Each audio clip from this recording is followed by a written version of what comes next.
लाखांदूर पोलिसांची मोठी कारवाई। कृषी मोटर पंप चोरी प्रकरणी 3 आरोपी अटकेत।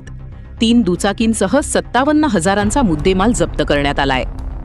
शेत शिवारात सिंचनासाठी बसवण्यात आलेले कृषी वीज मोटर पंप चोरीला गेल्याच्या प्रकरणाचा छडा लावत लाखांदूर पोलिसांनी अवघ्या 5 दिवसात 3 आरोपींना अटक केली। आरोपींकडून चोरीचे 2 मोटर पंप तसेच गुन्ह्यात वापरण्यात आलेल्या 3 मोटरसायकली असा एकूण 57,000 रुपयांचा मुद्देमाल जप्त करण्यात आलाय। ही घटना 13 ऑगस्ट रोजी लाखांदूर तालुक्यातील टेंभरी गावाच्या शेतशिवारात घडली होती। टेंभरी येथील शेतकरी चंद्रशेखर ठाकरे व नरेश मांढारे यांनी खरीप धान पिकांच्या सिंचनासाठी शेतशिवारातील पुलाजवळ 2 वेगवेगळे कृषी वीज मोटर पंप बसवले होते। मात्र 13 ऑगस्टच्या रात्री अज्ञात व्यक्तींनी दोन्ही मोटर पंप चोरून नेले। दुसऱ्या दिवशी ही चोरी उघडकीस आल्यानंतर शेतकऱ्यांनी लाखांदूर पोलीस ठाण्यात तक्रार दाखल केली। तक्रारीवरून पोलिसांनी अज्ञात आरोपींविरुद्ध चोरीचा गुन्हा दाखल करून तपास सुरू केला। दरम्यान पोलिसांना मिळालेल्या गोपनीय माहितीच्या आधारे तपासाची दिशा निश्चित करण्यात आली।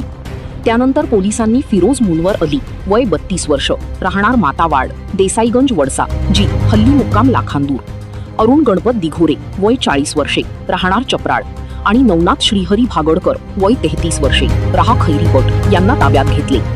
पोलिसांनी आरोपींची चौकशी केली असता त्यांनी मोटर पंप चोरी केल्याची कबुली दिल्याचे पोलिसांकडून सांगण्यात आले। त्यानंतर आरोपींचा पोलीस कोठडी रिमांड घेऊन त्यांच्या ताब्यातून चोरीचा मुद्देमाल जप्त करण्यात आला।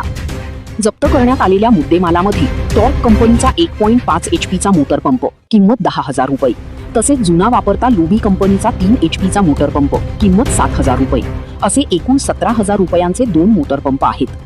तसेच गुन्ह्यात वापरण्यात आलेल्या लाल रंगाच्या हिरो होंडा स्प्लेंडर प्लस क्रमांक MH33E 1969 किंमत 15,000 रुपये, बजाज प्लॅटिना क्रमांक MH36 जे 4609 किंमत 15,000 रुपये आणि काळ्या गाची हिरो होंडा मोटरसायकल क्रमांक MH35 OJ 1876 किंमत 10,000 रुपये अशा 3 दुचाकी जप्त करण्यात आल्या आहेत। अशा प्रकारे चोरीचे 2 मोटर पंप आणि गुन्ह्यात वापरण्यात आलेल्या 3 दुचाकी असा एकूण 57,000 रुपयांचा मुद्देमाल पोलिसांनी हस्तगत केला आहे। या कारवाईमुळे शेतकऱ्यांच्या कृषी साहित्याच्या चोरीच्या घटनांना आळा घालण्यास मदत होणार असून प्रकरणाचा पुढील तपास लाखांदूर पोलिसांकडून सुरू आहे। सदर कारवाई पोलीस निरीक्षक शिरीष भालेराव व सहाय्यक पोलीस निरीक्षक गंद्रे यांच्या मार्गदर्शनाखाली पोलीस हवालदार टेकाम, पोलीस हवालदार चव्हाण, पोलीस शिपाई सोनुने आणि पोलीस शिपाई सपाटी यांनी केली।